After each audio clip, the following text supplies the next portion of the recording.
Good morning, y'all. It is currently 1:23 p.m., December 17th, 2024, and I'd like to tell y'all a little story about the dream that I just woke up from. This happened at work. It's been a while since I've had a work dream, other than if you count the one from a few days ago, but that was so short that I kind of forgot about it. The first thing that I remember is I'm doing utility. I used to be a press op at this place, but now I do utility, and in this dream I'm doing utility, and I'm walking like past some presses, and there's this press called V3, and it's there in my dream.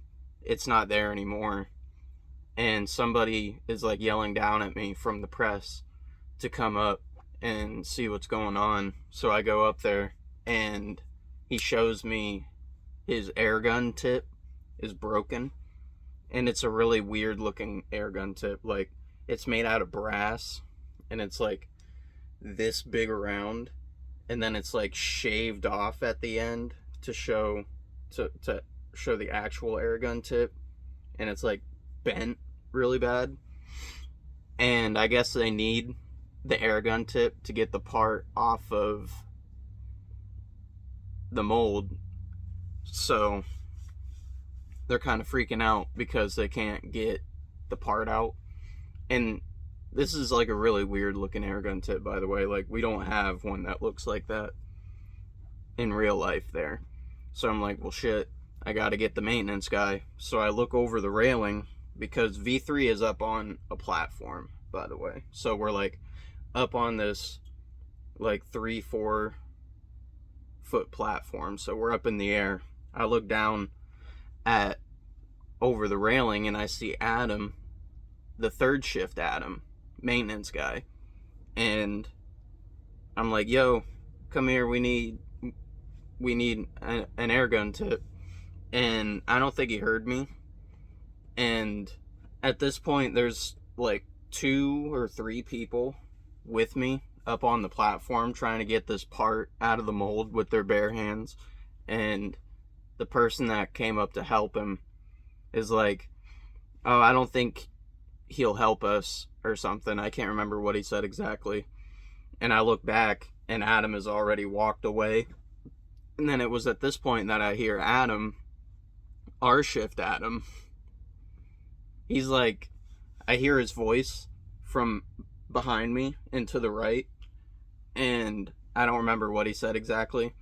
And I turn around, and he's like perched up on this thing. Like, we're on the platform, which is like up some steps, and then you walk straight ahead of you, and then to the right there's like this table that's like extending off the platform, and he was like perched up on top of something that was on the table, and there was no way that he could have climbed up there.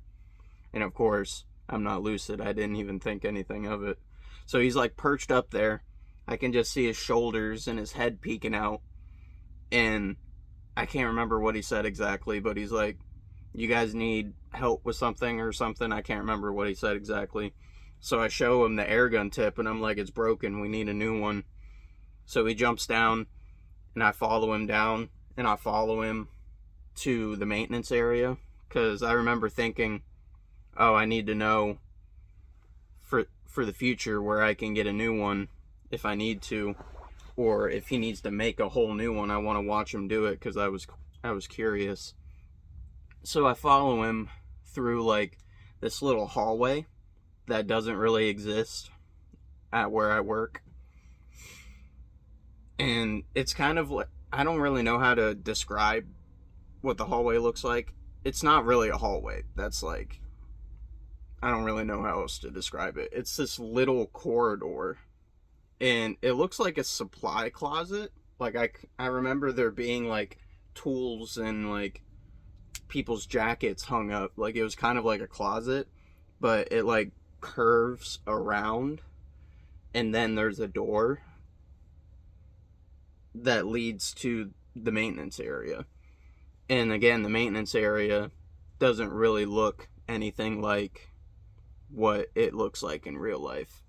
Kind of like there's it's this really long room, and we were at the far end of the really long room, except there was like a little kitchen area. It was like their break area, I guess. And that part doesn't exist in real life. And when we get in there, he starts like looking through drawers for something, but I see food on their counter, and suddenly I'm like freaking starved. So I ask him, "Oh, hey, can I get some of that food?" And I don't remember, again, I don't really remember exactly what he said, but it was something like, "Oh, yeah, that's fine. It's gross anyway. It doesn't taste good." So I'm like, "Okay, whatever, I'll try it." And I don't remember exactly what he said it was, but I think it was some kind of soup, but it had like chunks of lettuce just on top of it, and it was in like a Tupperware bowl. So I grab a chunk of lettuce and I like dip it into the soup, and I take a bite out of the lettuce, and it actually wasn't bad. And I think that is around the time that I woke up. And that's all I remember from that dream. So, yeah, it was another non-lucid dream, but I can see lots of points where I should have gone lucid looking back, because there was weird stuff. Like V3, we don't have V3 anymore. And the way that Adam was like perched on top of the thing, that doesn't really make any sense. There's no way he could have gotten up there. We went through a couple rooms that don't exist. But if I had to choose anything out of